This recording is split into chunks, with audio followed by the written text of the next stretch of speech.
how I'd finish school or if I had enough money for gas. He just stood in the hallway, arms crossed, watching the movers carry out my boxes like they were clearing a guest room after checkout. My father, Russell Blake, had always been good at pretending things were normal, even when they weren't, even when his 18-year-old daughter was leaving home with nowhere else to go. The last thing he said to me was, "You're an adult now, Savannah. You'll figure it out." Then he turned back toward the kitchen, where Chase, his son, from a previous marriage, was bouncing his baby on his hip like a proud suburban dad.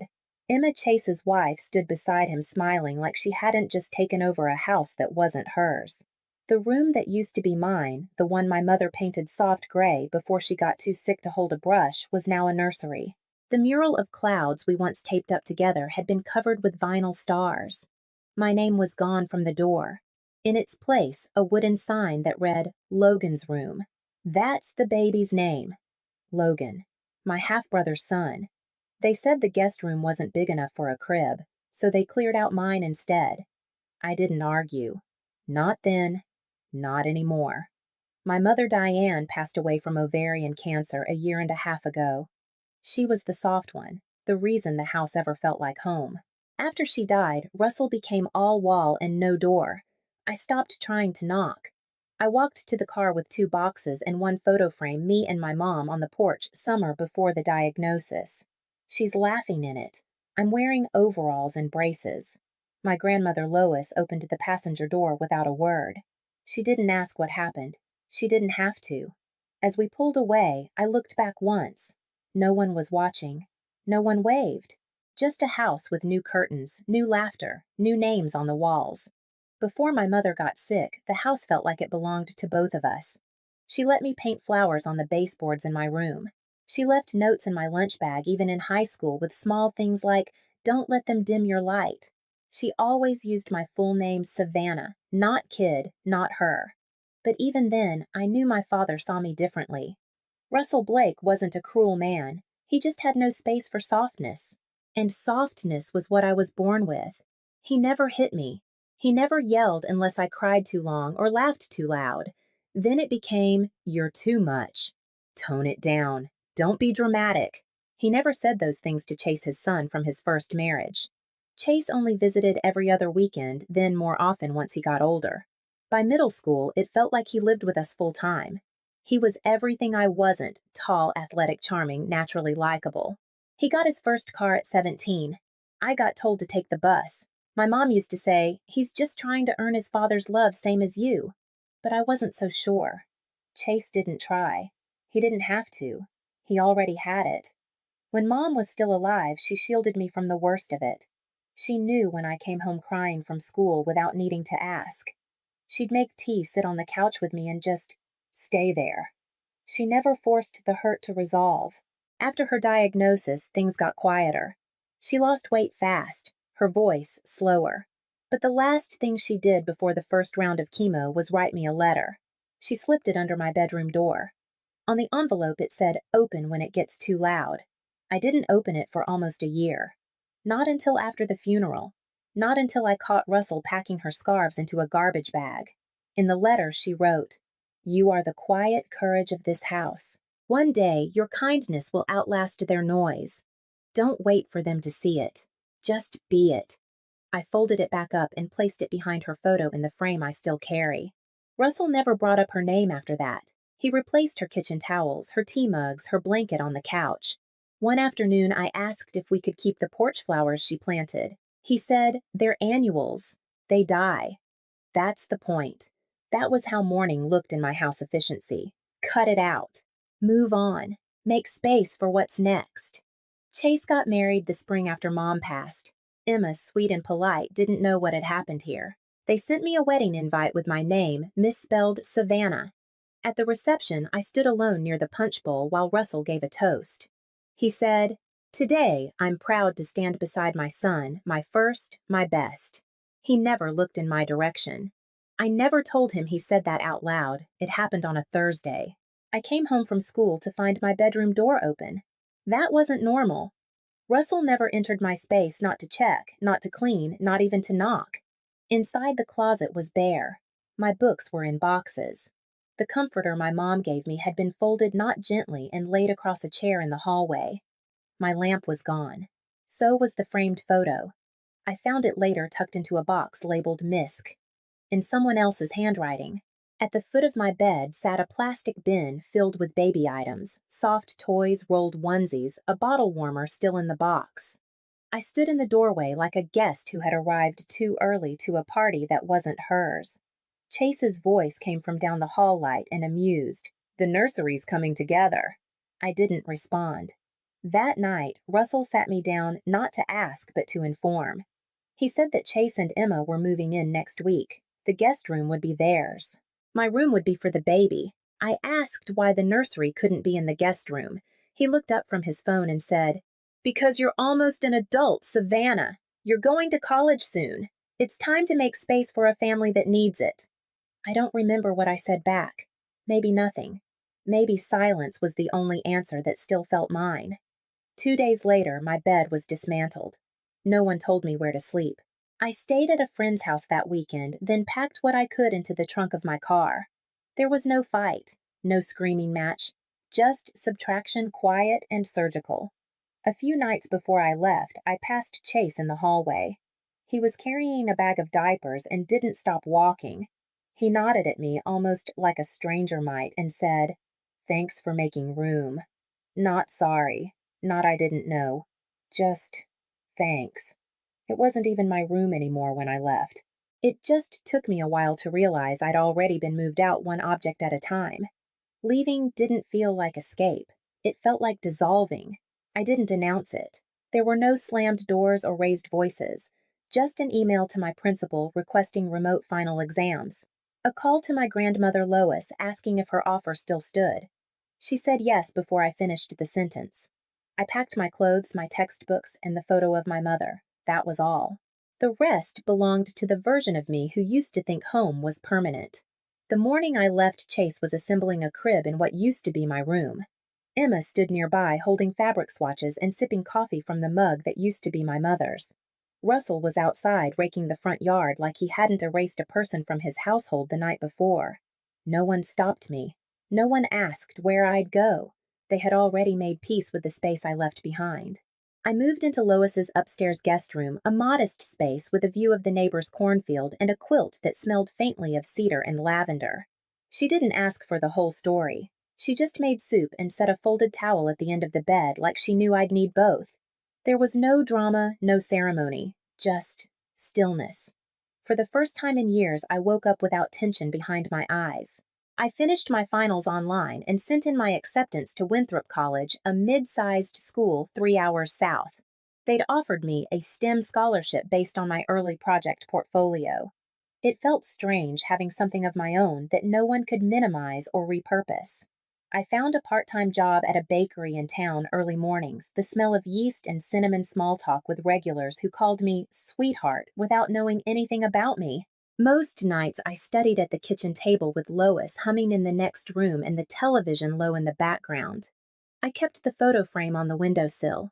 It caught the morning light in a way I hadn't seen before, like she was still watching from a distance, quietly reminding me that gentleness wasn't weakness and that silence didn't mean defeat. I didn't block their numbers. I didn't need to. No one called. I didn't disappear to punish them. I disappeared because I finally knew how to live without being seen. It had been 9 months since I'd walked out of that house. Long enough to grow new habits, new silences. Long enough to stop checking my phone even accidentally. So when the knock came on a Saturday afternoon in late spring, I didn't expect it to be them. I had just finished sweeping the porch when I saw the car. Russell's truck still dented on the side door from the winter. He skidded off the driveway and blamed the road instead of the ice. Chase stepped out first, wearing a pressed shirt that didn't match the sweat on his forehead. Russell followed slower, older than I remembered. Lois met them at the screen door before I did. She didn't raise her voice, just said, "She doesn't owe you a damn thing, but she's inside." I met them in the kitchen. They didn't sit. Russell looked around like he'd never seen laminate counters before. Chase stood near the window, his jaw tight, his hands shaking just enough to notice. Russell cleared his throat first. "We need your help. he said, as if he were asking me to pass a wrench, not rewrite a crime. He told me that Chase had been working at Granite Axis Freight, the logistics company run by Darren Monroe, a longtime friend of my mother's, someone she trusted enough to recommend when Russell was between jobs years ago. At first, it was small things. Company cards used for personal expenses. A few numbers moved around in quarterly reports. Nothing dramatic. Until someone in accounting noticed missing funds, thousands of dollars unaccounted for. Chase was caught. And because Russell had vouched for him, signed off on certain documents, they were both implicated. Darren hadn't pressed charges yet. He said he was holding off out of respect for my mother. But the silence wouldn't last. A decision had to be made by the end of the quarter. That's when they told me their plan. They wanted me to say the money had been wired to my education fund. That Chase and Russell had taken the money not for personal gain, but to help me attend Winthrop Cover Tuition Books housing. It was a story that could explain the transfers and buy them time. Russell said it could save their jobs, maybe keep the company from pursuing legal action. He said, "It's not lying if it's for family." I looked at Chase. He didn't meet my eyes. He only said, "You're the only one Darren would believe. He loved your mom." The room felt colder than it had 5 minutes earlier. I thought about my mother, her photo sitting in the next room, angled toward the light. I thought about the note she wrote me in the letter. "Don't wait for them to see it. Just be it." Russell stepped forward. "I know I've made mistakes. I know I've been hard. But this is different. We're talking jail time, Savannah." That was the first time he'd said my name in over a year. Lois came in and placed 2 glasses of water on the table. She didn't speak. She just put her hand on my shoulder and left again. I stood there unsure of whether to scream or laugh or cry. But I did none of it. I just said, "You want me to lie to protect you," Russell said. "We're not asking you to lie. We're asking you to help." I said nothing. Chase finally looked at me. His voice cracked. "If it were you in this position, I would have helped you." That's when I realized something. He actually believed that. They hadn't come to apologize. They'd come to collect. Because I was useful now. Because Darren liked me. Because I reminded him of someone they once needed too. They didn't leave right away. Russell paced the edge of the room like he was circling something too fragile to touch. He wasn't shouting. He didn't need to. His silence had always been the louder weapon. "I know I wasn't a great father," he said finally, "but I'm still your dad." I didn't answer. Not because I was angry, but because the words meant less now than they ever had. "I would have helped you," Chase said again, this time more softly, as if volume could create sincerity. "Your family, Savannah. You always have been." That line sat between us like a broken chair no one wanted to throw away. If I was always family, why did I have to leave with 2 boxes and no goodbye? Russell stepped closer. "I don't want to go to prison," he said. There was no apology in it. No ownership, just fear. Fear of consequences, not of conscience. They weren't there because they had finally seen me. They were there because someone else might, and that made me dangerous. For a moment, I wavered. Not because I believed them, but because I could still hear my mother's voice telling me to be kind, even when it hurt. She'd always believed people changed. She thought love could reach even the hardest places. She thought Russell would soften someday. She thought Chase would grow into himself, not away from everyone else. Maybe she still hoped they'd love me right after she was gone. And for a second, I wanted to believe it too. But hope without truth isn't love. It's just delay. I looked at them 2 men who once erased me without blinking and realized they weren't asking for forgiveness. They were asking for permission to stay clean, to avoid shame, to rewrite the record before anyone else could see it. They wanted me back, not to welcome me, but to cover their tracks. That wasn't family. That was fear dressed in memory. I didn't shout. I didn't accuse them. The truth had already done that for me. Instead, I stood still, hands resting on the edge of the counter, eyes on the photo of my mother in the next room. Her smile was small in that picture, almost private, like she'd been saving it just for me. Russell spoke again, voice low. "You'd let us go to jail for a grudge." The words sat in the air like rot. I turned to face him. "This isn't about a grudge," I said. This is about the truth, and I'm not erasing her to protect you." He didn't ask what I meant. He knew, because we both remembered who had introduced him to Darren, who vouched for him when no one else would, who believed in him until the very end. My mother.